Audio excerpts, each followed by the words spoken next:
दहेज प्रथा केवल निम्न या मध्यम वर्ग तक ही सीमित नहीं है, बल्कि अमीर पढ़े लिखे घरों में यह और भी खतरनाक शक्ल अख्तियार कर लेती है।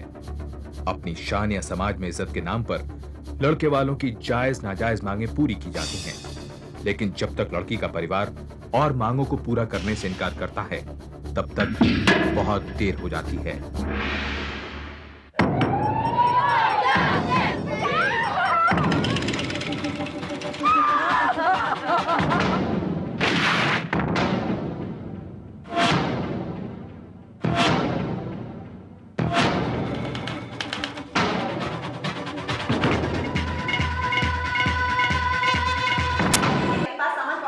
जी भाभी,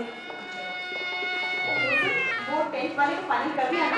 वो तो भैया ने कल ही कर दिया था। अच्छा कुछ तो किया उन्होंने। लेकिन तू यहाँ क्या कर रहा है? चल जाके मेहमानों को चाय नाश्ता दे। हाँ दे रहा हूँ भाभी। जल्दी कर। अरे जल्दी से लौट क्या? और आप लोग क्या कर रहे हैं? मुंह क्यों लटका रखा है आप लोगों ने? गाना बजाना शुरू करो ना। क्या करें, ढोलक तो तुम्हारी लाडली बहन भी लेके चली गई है। ढोलक वो लेके चली गई, तैयारी कब करी होगी? तुम और तुम्हारी लाडली। अब देखो उसे। ले जाएंगे दिलवाले दुल्हनिया, ले जाएंगे।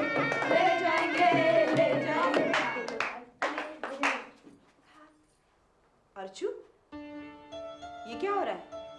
भाभी वो सब लोग नाच रहे थे तो मैंने भी सोचा कि चलो लड़कियों, बाहर नाचो गाओ। लो ये ढोलक भी ले जाओ। क्या भाभी, बहुत मजा आ रहा था। अर्चू, तू पागल हो गई है क्या? अपनी शादी में भी कोई नाचता है? तू तो ऐसे नाच रही है जैसे। हाँ, कुछ तो मैं होंगी। क्यों? यहाँ तुझे अच्छा नहीं लगता? भाभी, तुमसे अच्छा भला कौन होगा? मैं तो इसलिए खुश हूँ कि पढ़ाई से पीछा छूटा। तुम्हें और भैया को छोड़ के जाती हूँ।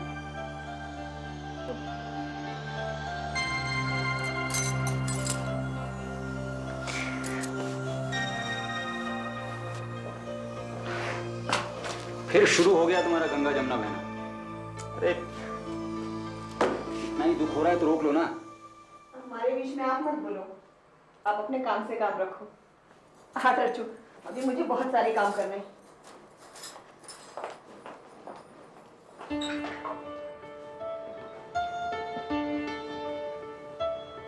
अच्छू, तेरे बिना ये घर कितना सूना हो जाएगा ना। अरे तुम दोनों की टंकियां बात बात पर लीक क्यों हो जाती? चल हंस हंस, शाबाश। अब चल जल्दी से तैयार हो जा, 4 बजे लड़के वाले देखने आ रहे हैं।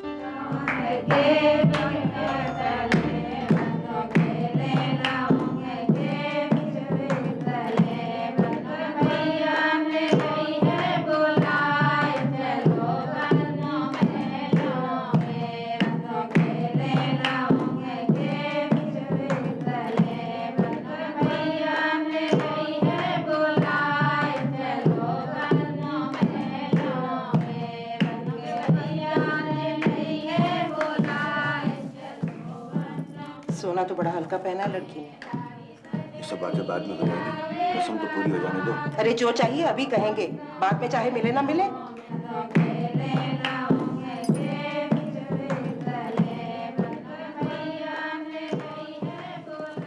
जी कुछ कहना है क्या आपको?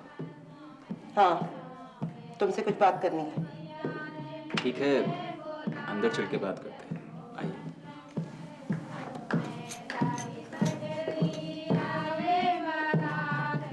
देखिए, आपके हिसाब से हमने 11,000 रुपए दिए थे तिलक में। तो कौन सा बड़ा एहसान किया? ये तो रिवाज है। हमारे बड़े की शादी में 21,000 रुपए मिले थे, वो भी सिर्फ लड़का रोकने के लिए। गायत्री, ये भी तो सोचो कि लड़की कितनी सुंदर है, पढ़ी लिखी है। शक्ल को चाटना है क्या? और आप जरा चुप रहिए। ठीक है, फिर जो तुम्हें ठीक लगे ना वही करो। देखो भाई संदीप, ये हमारे घर की आखिरी शादी है। अजय की शादी विजय से कम हो, ये ना तो हमें अच्छा लगेगा और ना ही अजय को। माँ जी, मैंने बहुत बढ़िया इंतजाम किया है। देखिए, शहर के सबसे बड़े टेंट वाले को बुलवाया है और सबसे बड़े हलवाई को मैंने बुलवाया है। टेंट? मेरे बेटे की शादी टेंट में नहीं होगी। हमें बारात का रिसेप्शन 5 स्टार होटल में चाहिए। जी 5? लेकिन माँ जी, उसमें तो बहुत खर्च हो जाएगा। अगर खर्चे की इतनी ही फिक्र है तो ठीक है मैं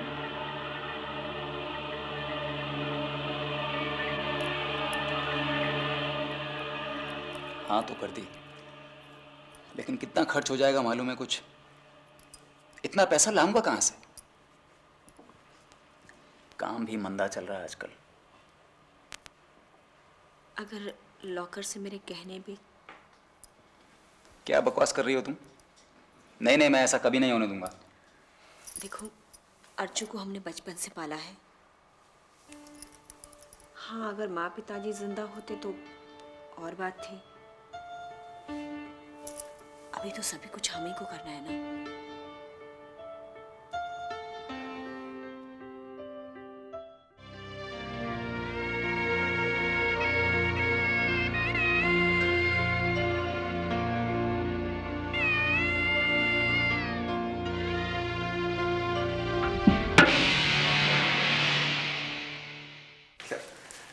आते ही बन गया बीवी के बल्लू से। नहीं माँ, वो भाभी। एक बात बताए देती हूँ, उससे ज्यादा सर मत चढ़ाना। उन्होंने हमारी ऐसी नाक कटवाई है कि बिरादरी में मुंह दिखाने के काबिल नहीं रहे। दुल्हन को भी इतने कम गहने पहनाकर भेजा है कि किसी को दिखाने में भी शर्म आए। अब जा, यहाँ क्यों खड़ा है? तेरा इंतजार कर रही होगी।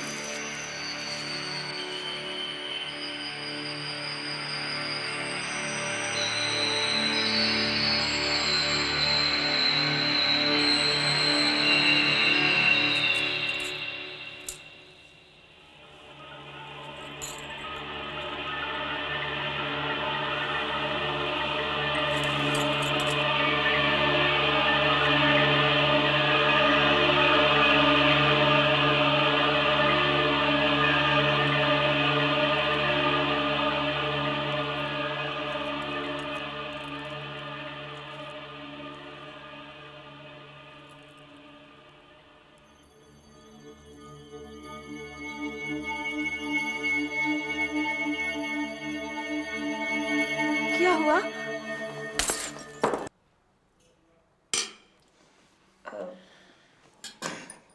अजय, खीर लो।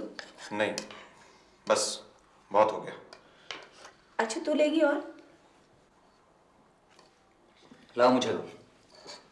भाई, खीर मुझे बहुत पसंद है। क्या हुआ? नहीं, बहुत देर हो गई है, घर पहुंचने में वक्त लगेगा। है, लेकिन अभी तो 8 ही बजे हैं अजय। नहीं, ठीक बात है, टाइम से घर पहुंच जाना चाहिए। अर्चू, जरा तू 1 मिनट अंदर आ।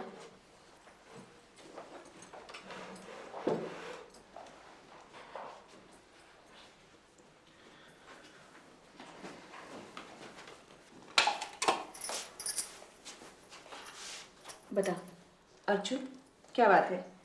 कुछ नहीं भाभी। ये अजय इतना उखड़ा उखड़ा क्यों लग रहा है? पूरा दिन दुकान पर बैठकर थक गए होंगे। तो हमसे कुछ छुपा तो नहीं रही ना? नहीं भाभी। तो चल, मैं अभी आती हूँ।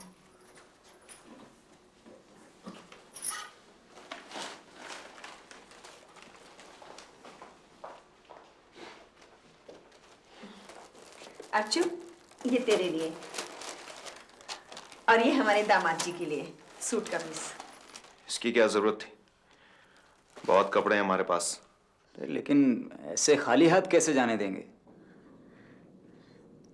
अजय, अर्चू को लाते रहना। इसके बिना तो घर एकदम खाली खाली सा लगता है। आप चाहिए तो इसको हमेशा के लिए अपने पास रख लीजिए, मुझे कोई एतराज नहीं होगा। अच्छा भाभी, अब चलते हैं।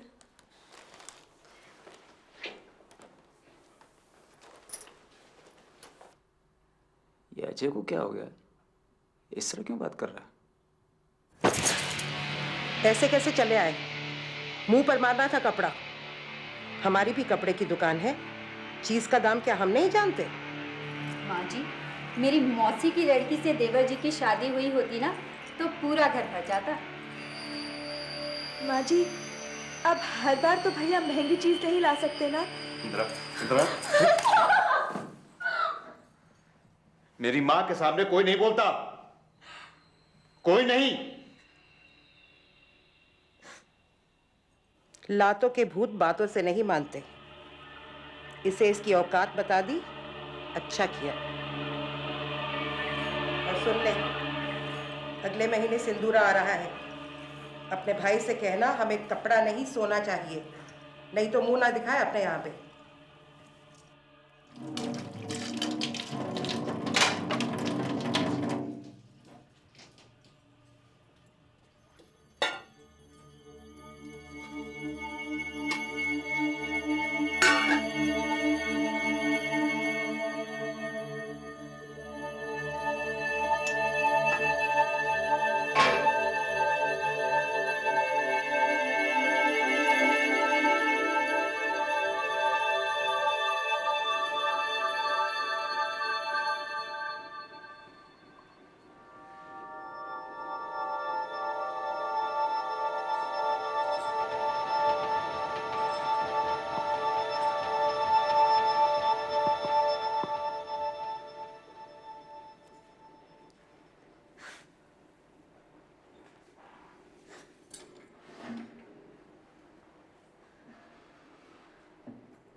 शुरू में अर्चना अपने ससुराल वालों की बढ़ती मांगों को अपने भैया भाभी से छिपाती रही, लेकिन जब बात बात पर उसे झाड़ू घूंसों लातों से मारा जाने लगा तो उसकी बर्दाश्त की सीमा टूट गई। हेलो भाभी, मैं अर्चू बोल रही हूँ। हाँ अर्चू, तू रो रही है? नहीं भाभी, भाभी मुझे आपसे एक बात कहनी थी। हाँ बोल ना। भाभी वो अगले हफ्ते सिंदूरा आ रहा है ना? हाँ तेरे भैया आएंगे ना सामान लेकर। ले तेरे भैया भी आ गए। हाँ अर्चू आ गया? हाँ बात करो। अर्चू कैसी है तू? मैं ठीक हूँ भैया, बहुत खुश हूँ। भैया माँ जी और इन सब का कहना है कि सिंदूरा में वो सोने से कम कुछ भी नहीं लेंगे। सोना? ठीक है, मैं कुछ करता हूं। ठीक है भैया। इनकी मांगे तो बढ़ती जा रही हैं। जो जो इन्होंने शादी में मांगा सब कुछ तो दिया हमने। अर्चना के ये शादी से पहले के बैंक अकाउंट के सारे पैसे का ड्राफ्ट बनवा के मैंने दिया उनको। अब ये जेवर लत्ते की बात कहां से आ गई भाई? देखो मुझे तो अर्चू बहुत परेशान लग रही थी। कैसे भी हो उनकी ये मांग तो इस बार पूरी कर ही देते हैं। ऐसे तो उनकी मांगे बढ़ती ही जाएंगी, कहां तक पूरा करोगे? इस बार मैं उनसे साफ साफ बात करूंगा। तो ये सारी बातें शादी के पहले तय हो जानी चाहिए। फिलहाल तो मैं अपने फिक्स डिपॉजिट को तोड़वा देता हूँ।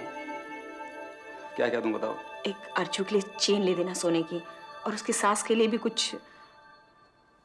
सुनो थोड़ा आराम से बात करना। हाँ हो सके तो अर्चू को कुछ दिन यहाँ ले आना, थोड़ा मन बहल जाएगा उसका।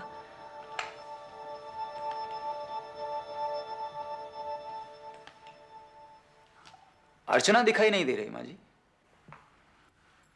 शॉपिंग के लिए गई है, अभी आ जाएगी। माँ जी अर्चना शादी के बाद अपने मायके नहीं गई है रहने के लिए। अगर आप कहें तो कुछ रोज के लिए मैं उसको। हाँ हाँ, शौक से ले जाओ, उस पर तुम्हारा भी तो हक है। अर्चना ये सब क्या है? इतना भारी सामान उठाकर तू क्यों लेकर आई? भाई साहब, आप हमारे घर के मामलों में ना बोलें तो अच्छा है। अब घर का थोड़ा सामान उठा लिया तो घिस गई क्या? दिन भर तो महारानी की तरह बैठी रहती है, भाई के सामने काम दिखा रही है। अब खड़े खड़े देख क्या रही हैं? जाइए अपना सामान बांधिए। आपके भाई साहब आपको ले जाने के लिए आए हैं। क्या कह रही है तू? मैं अभी जाकर उनसे बात करता हूँ। नहीं भैया, उनसे कुछ मत कहना, वो मुझे अपने देख, तू अब कहीं नहीं जाएगी, तू यहीं रहेगी। ये कोई मसले का हल थोड़ी है। आप उनके पास जाइए, ठंडे दिमाग से बात करना। पता तो चले कि वो लोग आखिर चाहते क्या है। भाभी मुझे बहुत डर लगता है, मुझे रात में नींद भी नहीं आती। नहीं, डरने की कोई बात नहीं, हम हैं ना तेरे साथ। बैठ।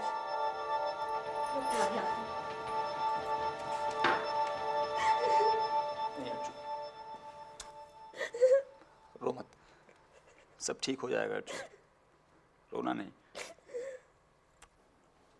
रो मत। ये ले, इसको हमेशा अपने पास रखना, ये तेरी सारी बलाएं दूर कर देगा। हाँ? लेकिन माँ जी, दहेज में मैंने क्या कमी की है बताइए? मैंने अपनी हैसियत से ज्यादा ही दिया है। देखो संदीप, अजय के लिए हमारे पास कई बड़े घरों के रिश्ते आ रहे थे, लेकिन हमने ये सोचकर शादी की कि बेचारी बिन माँ बाप की लड़की है। जी, लेकिन उसका भाई अभी जिंदा है। अब मैं आपको बता देता हूँ, अगर आगे से आपने अर्चना के साथ बदतमीजी की तो उसका अंजाम आप देख लीजिएगा। भाई साहब, बस।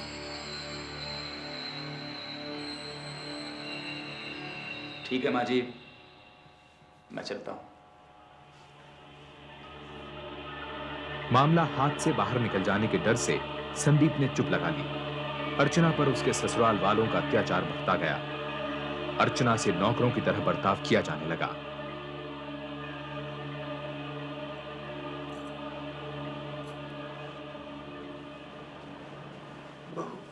बाबूजी आप? ठीक बोल, तेरी सास और बाकी सब दूसरे कमरे में बैठे हैं। आपको कुछ चाहिए क्या बाबूजी? नहीं, मुझे कुछ नहीं चाहिए, लेकिन मैं जानता हूँ तुम्हारी हालत अच्छी नहीं है। नहीं बाबूजी। खा ले, मुझे मालूम है तुम्हें खाने पीने को भी अच्छे से नहीं मिलता। लो, ले लो।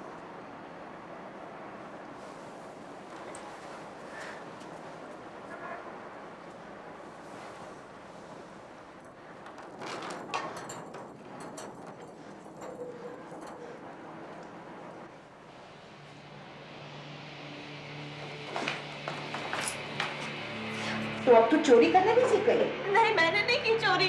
तो ये कहाँ से आया? जुबान पर ताला लग गया ना? और क्या क्या चोरी किया है बता? बता।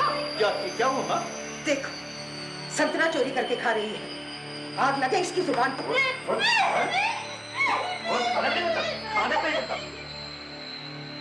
अर्चना की हालत बद से बदतर हो गई। उसको अपने घर वालों से बात करने की भी इजाजत नहीं थी। सुदर्शन लाल इन सब बातों से परेशान होकर हरिद्वार चले गए। इधर अजय की दूसरी शादी की बात होने लगी।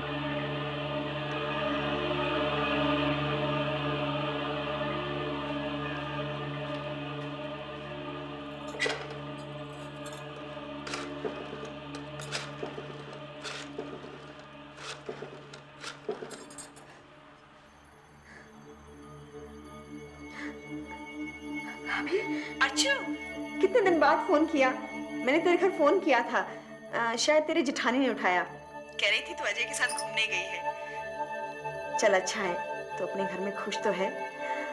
तेरे भैया बाहर गए हुए हैं, कल आएंगे। अगर वो होते तो उनसे भी बात कर लेती तू। अर्चू, तू बोल क्यों नहीं रही? भाभी, भाभी मुझे बहुत डर लग रहा है। भाभी, भाभी ये लोग इनकी दूसरी शादी की बात कर रहे हैं। मुझे यहाँ से आके ले जाओ भाभी, मुझे बहुत डर लग रहा है। मुझे यहाँ से आके ले जाओ।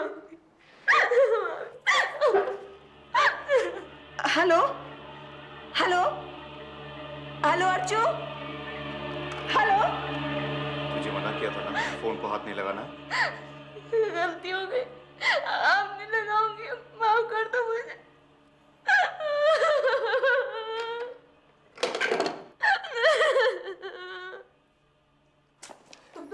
बजे आने वाले थे ना, इतनी देर कहाँ लगा दी? कब से तुम्हारा इंतजार कर रही हूँ। क्या है, जरा चैन से बैठने दो। नहीं, तुम अभी जाओ और अर्जू को अपने साथ लेकर आओ।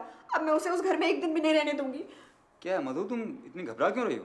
मेरा दिल बहुत घबरा रहा है। कल अर्जू का फोन आया था, बहुत परेशान लग रही थी। फोन भी बीच में कट गया। मैंने बहुत लगाया लेकिन लगा ही नहीं। तुम तो अभी जाओ और कैसे भी हो अर्जू को अपने साथ लेकर आओ बस। ठीक है।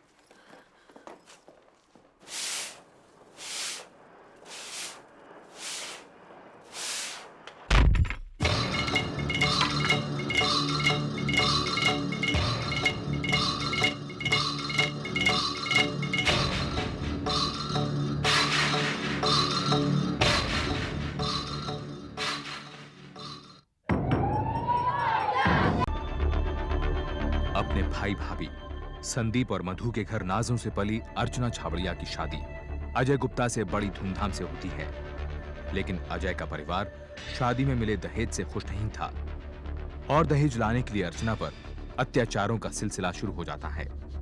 संदीप और मधु बढ़ती मांगों को पूरा करने की कोशिश करते हैं, लेकिन अर्चना पर होने वाले जुल्म बंद नहीं होते और एक दिन अर्चना की लाश सड़क पर पड़ी मिलती है।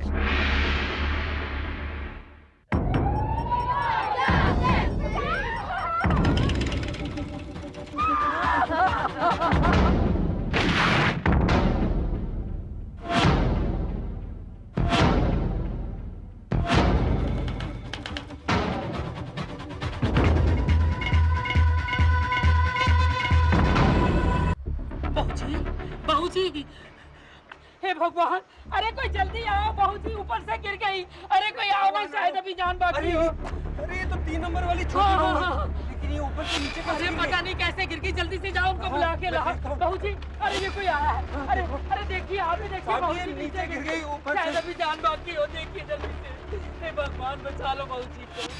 जल्दी जल्दी। अजय अर्चना की बॉडी को पास ही के गोविंद राम अस्पताल ले गया, जहां पर उसकी अच्छी जान पहचान थी। उधर अनारो इस घटना की रिपोर्ट लिखवाने पुलिस स्टेशन पहुंची। वो मैं गुप्ता बिल्डिंग के सामने झाड़ू लगाती हूँ, ऊपर से बाबूजी गिर गई। बाबूजी कौन? जी वो 3 नंबर वाले सुदर्शन लाल जी की छोटी बहू। तुमने जब उन्हें देखा तो वो जिंदा थी क्या? मुझे कुछ पता नहीं जी, बिल्कुल पता नहीं। आप चलिए जल्दी से। 1 सेकंड रुको। इंस्पेक्टर पाथर ने तुरंत एक फिंगरप्रिंट एक्सपर्ट को फोन करके गुप्ता बिल्डिंग पहुंचने को कहा। वो खुद अनारो के साथ एक हवलदार को लेकर गुप्ता बिल्डिंग की तरफ निकल पड़ा, जो कि पुलिस स्टेशन से कुछ ही दूरी पर थी। वहां पहुंचकर उसने वो जगह सील कर दी जहां पर अर्चना गिरी थी। साहब जी, मैं यहाँ झाड़ी लगा रही थी, मैंने देखा छोटी बहू जी ऊपर से गिर गई। सुनो, इस पूरे एरिया को सील कर दो, यहाँ पर कोई नहीं आएगा। और जैसे फिंगरप्रिंट एक्सपर्ट्स आते हैं उन्हें लेकर अंदर आओ। यहाँ का दरबान कौन है? जी मैं हूँ साहब। आप मुझे सुदर्शन लाल जी का घर। आइए सर। चलिए।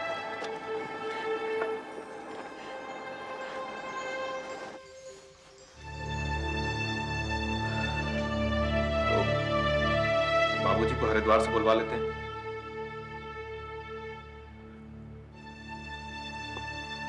अब तू क्यों इस तरह मातम मना रही है?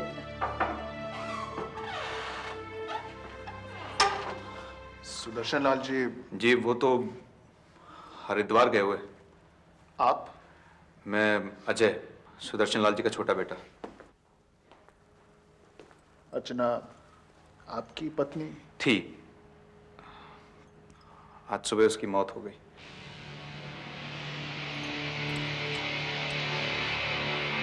आप बता सकते हैं उनकी मौत के बारे में कुछ? जा बहू, तू अंदर जा, इसकी तबीयत ठीक नहीं है।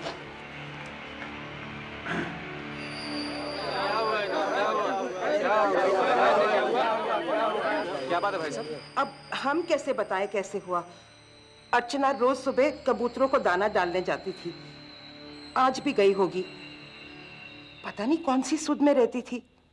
मैं तो पूजा कर रही थी, शायद पांव फिसल गया होगा छत पर से। तो आपने पुलिस को इसके बारे में पहले क्यों नहीं बताया? जी मुझे लगा अभी वो जिंदा है, इसलिए हम सबसे पहले उसको हॉस्पिटल ले गए। कहाँ जा रहे आप? अंदर जाना है। अंदर नहीं जा रहे थे आप? हटिए ना, कैसे नहीं जा सकते? अरे आप अंदर जा सकते? क्या बात है? अर्चना कहाँ है? आप कौन है? जी मैं उसका बड़ा भाई। I am sorry, she is dead. Phone की छत से गिरकर। ये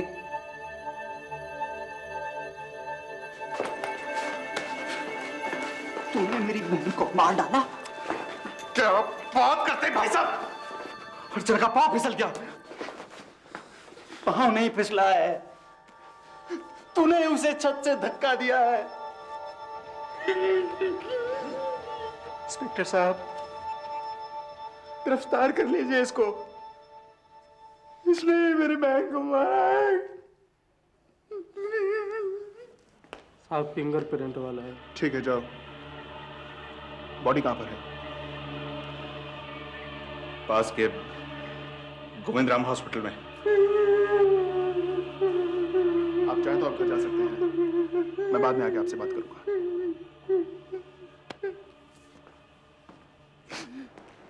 ऊपर जाने के कितने रास्ते हैं यहाँ पर? साहब 2, लिफ्ट और सीढ़ियाँ। जब लिफ्ट खराब होती है ना तो साहब सीढ़ियों का दरवाजा खोल दिया जाता है। आज जब मैं ड्यूटी पर आया तो मुझे पता लगा कि लिफ्ट खराब है, तो साहब मैंने सीढ़ियों का दरवाजा खोल दिया। कितने बजे की बात थी ये? यही कोई 6 बजे होंगे साहब। ठीक है, चलो देखते हैं।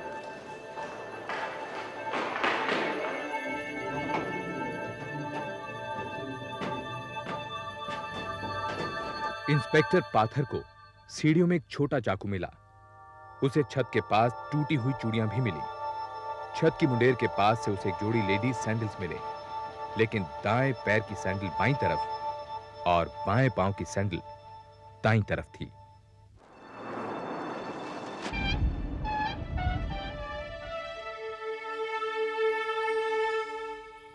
एक बात समझ में नहीं आई, अगर अर्चना ने यहां से छलांग लगाई थी तो वो उस छज्जी से क्यों टकराई?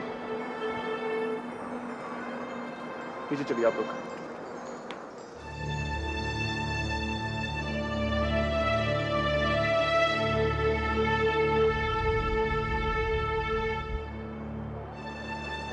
खून की एक भी बूंद नहीं है यहाँ पर। जी सर। Very strange.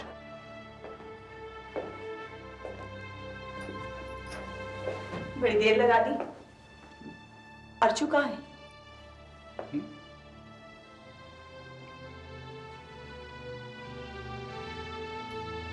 संदीप, अर्चना कहाँ है? तुम्हारे साथ आने वाली थी ना?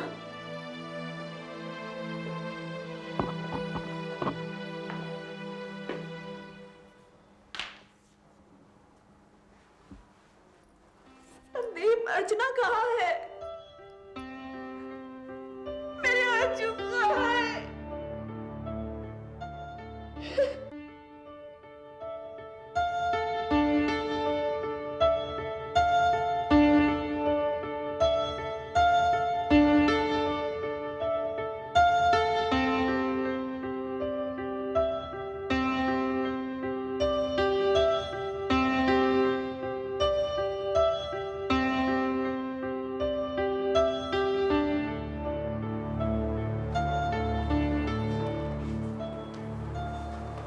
इंस्पेक्टर साहब आए हैं आपसे मिलने। माफ कीजिए, मैं आपसे अर्चना के बारे में कुछ पूछताछ करने के लिए आया था। उन्हीं लोगों ने मारा है दहेज के लालच में। वो बहुत परेशान थी। हमें तो उसकी परेशानी बहुत बाद में पता चली। सभी कुछ तो दिया हमने।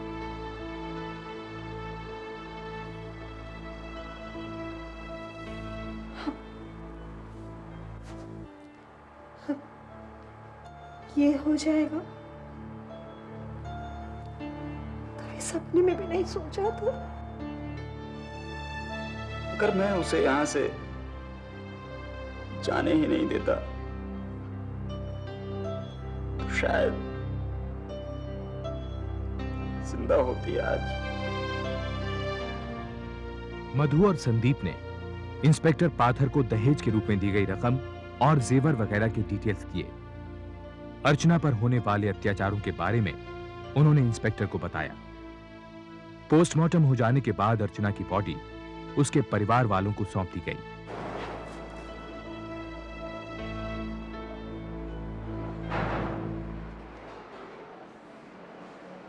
अर्चू, अर्चू, अर्चू,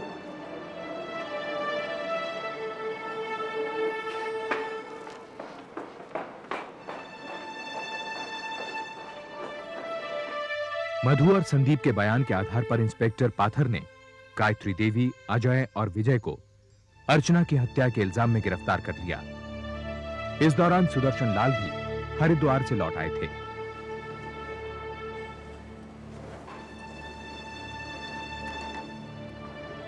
बाबूजी, चाय पी लीजिए। रख दो, मन नहीं है। बाबूजी, जो चला गया वो तो चला गया, जो बचे हुए हैं उनसे तो मुंह मत मोड़िए। बहू, सबको अपने किए की सजा इसी जन्म में मिल जाती है, इसमें मैं क्या कर सकता हूँ? बाबूजी, वकील तो हो ही गया है। अगर आप कुछ लोगों से बात करें तो शायद। एक गलती तो मैं कर चुका हूं। अगर कोशिश करता तो शायद अर्चना बच जाती, लेकिन उसको मारने वालों को बचाकर मैं दूसरी गलती नहीं करना चाहता। बाबूजी, हमने तो कुछ। हाँ,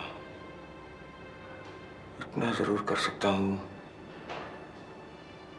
कि मैं किसी के खिलाफ कुछ नहीं कहूंगा।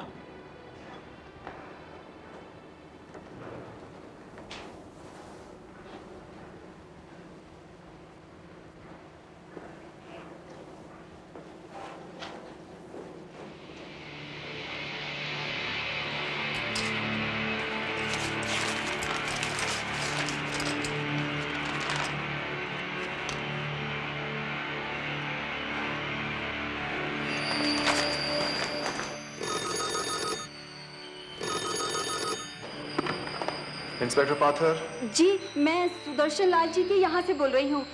आप अभी आ जाइए, हमें वो अर्चना का सुसाइड नोट मिला है। What? अच्छा ठीक है, आप रुकिए, मैं आता हूँ अभी। लिखावट तो उसी की लगती है, लेकिन मैं नहीं मानता कि उसने आत्महत्या की है। यह खत उससे जबरदस्ती लिखवाया गया है। इंस्पेक्टर साहब, आपके पास अर्चना की हैंडराइटिंग में कुछ और है क्या? जी, उसके कुछ गाने की कॉपी देखिए। इंस्पेक्टर साहब, ये इस लेटर की वजह से वो लोग छूट तो नहीं जाएंगे ना? नहीं नहीं, मुझे ऐसा नहीं लगता बिल्कुल भी। देखिए, आपका केस काफी स्ट्रांग है, डोंट वरी। इंस्पेक्टर साहब,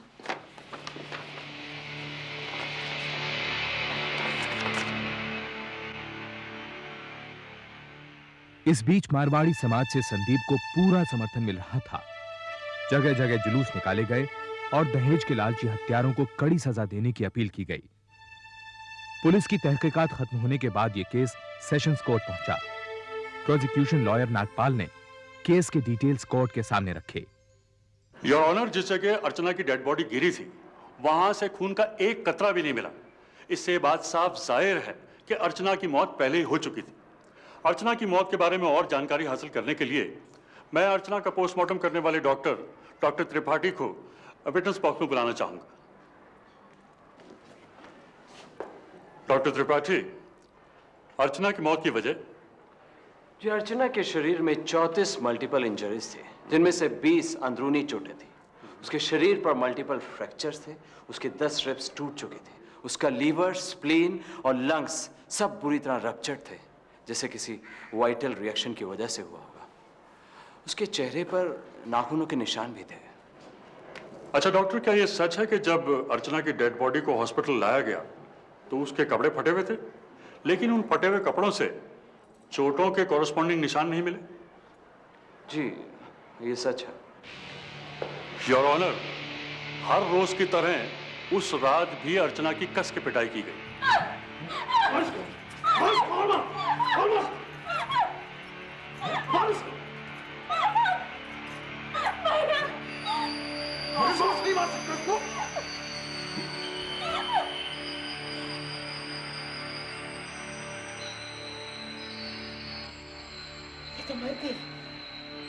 अर्चना के मर जाने से ये लोग घबरा गए और इन्होंने इस मौत को आत्महत्या का जामा पहनाने की सोची। अर्चना के खून से लथपथ कपड़े बदलकर उसे दूसरी साड़ी और ब्लाउज पहनाए गए। अर्चना की लाश शायद रात को ही फेंक दी जाती, लेकिन लिफ्ट खराब होने की वजह से ऐसा नहीं हो पाया। सुबह होने पर जब सीढ़ियों का दरवाजा खुल गया तो अर्चना की लाश को ये लोग खींचकर ऊपर ले गए और उसे नीचे फेंक दिया गया। गायत्री देवी ने इस बात का ख्याल रखा कि कोई भी जेवर अर्चना के जिस्म पर न रह जाए। आप तो ऐसे कह रहे हैं जैसे आप वहां मौजूद थे। योर ऑनर, मैं मानता हूं कि अर्चना की शादीशुदा जिंदगी बहुत अच्छी नहीं थी, शायद इसीलिए उसने खुदकुशी की। उसका सबूत है वो सुसाइड लेटर जो अदालत को सौंपा जा चुका है, जिसमें उसने साफ लिखा है कि वो सुसाइड करने की सोच रही है। ऐसे अनडेटेड लेटर की कोई इंपॉर्टेंस नहीं होनी चाहिए योर ऑनर। वैसे भी उसमें सुसाइड की स्पेलिंग SOCIT लिखी हुई है, जबकि अर्चना एक पढ़ी लिखी लड़की थी। एक स्पेलिंग मिस्टेक से इस लेटर को नजरअंदाज नहीं किया जा सकता योर ऑनर। और हैंडराइटिंग एक्सपर्ट और अर्चना का भाई संदीप दोनों इस बात को मानते हैं कि वो लेटर अर्चना का ही लिखा हुआ है। योर ऑनर, चिट्ठी तो जबरदस्ती भी लिखवाई जा सकती है। महज एक चिट्ठी के बिना पर हम इन बातों को तो नजरअंदाज नहीं कर सकते कि अर्चना के शरीर पर वो मंगलसूत्र नहीं था जिसे वो हमेशा पहनती थी। अर्चना के भाभी का दिया हुआ चाकू, उसकी टूटी हुई चूड़ियों का सीढ़ियों पर मिलना, उसके मृत शरीर को मौका वारदात से जल्दी से हटा देने की कोशिश। योर ऑनर, ये सारी बातों से साफ जाहिर होता है कि अर्चना की हत्या की गई थी, ना कि उसने खुदकुशी की। अब क्या कह रहा है डॉक्टर त्रिपाठी? उसके चेहरे पर नाखूनों के निशान से साफ जाहिर होता है कि उसके साथ हाथापाई की गई थी। उसके वाइटल ऑर्गन्स भी रप्चर्ड हुए हैं, जो बहुत मारने से ही हुआ होगा। लेकिन जिस तरह उसके शरीर पर मल्टीपल इंजरीज हैं, उसे कहना मुश्किल है कि ये सुसाइड था, एक्सीडेंट था या फिर किसी ने उसकी हत्या कर दी थी। चूंकि डॉक्टर त्रिपाठी अर्चना की मौत की वजह ठीक से नहीं बता पाए, इसलिए प्रोसिक्यूशन ने एक मेडिकल बोर्ड बनाया। डॉक्टर अर्चना की पोस्टमार्टम रिपोर्ट पढ़ने के बाद इस नतीजे पर पहुंचे कि अर्चना की मौत उसे पहुंचाई गई चोटों की वजह से हुई और बाद में उसकी बॉडी को छत से फेंका गया। मैं इस डॉक्टरी जांच के आधार पर मुलजिम गायत्री देवी, अजय और विजय को अर्चना की हत्या का जिम्मेदार ठहराते हुए धारा 302 के तहत आजीवन कारावास की सजा सुनाता हूं। डिफेंस ने इस आदेश के खिलाफ हाईकोर्ट की डिवीजन बेंच में अपील दायर की। डिवीजन बेंच के दोनों जजेस एक निर्णय पर नहीं पहुंच पाए कि यह केस आत्महत्या का है या हत्या का। इस वजह से 4 साल की कार्रवाई के बाद यह केस हाईकोर्ट के एक तीसरे जज के पास पहुंचा। सारे डिटेल्स पढ़ने के बाद उस जज ने गायत्री देवी और अजय को अर्चना की मौत का जिम्मेदार मानते हुए आजीवन कारावास की सजा सुनाई, लेकिन विजय को इस इल्जाम से बरी कर दिया। डिफेंस ने इस जजमेंट के खिलाफ सुप्रीम कोर्ट में स्पेशल लीव पिटीशन दायर की, लेकिन सुप्रीम कोर्ट ने उसे ठुकराते हुए हाई कोर्ट के फैसले को बरकरार रखा।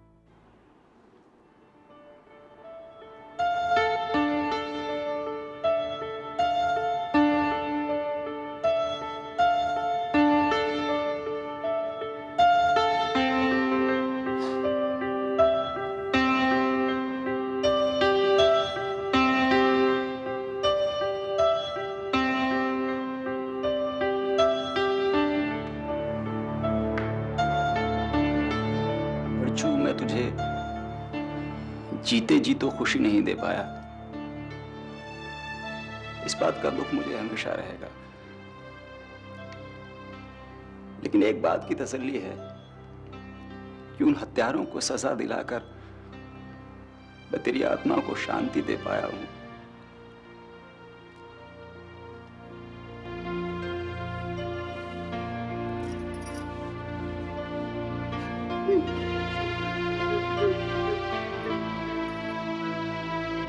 गायत्री देवी और अजय दिल्ली की तिहाड़ जेल में अपनी सजा काट रहे हैं। सुदर्शन लाल का कुछ साल पहले देहांत हो गया।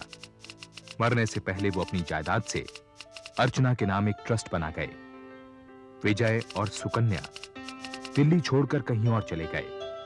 संदीप और मधु दिल्ली में ही रहते हैं और दहेज पीड़ित औरतों की सहायता में जुटे हुए हैं।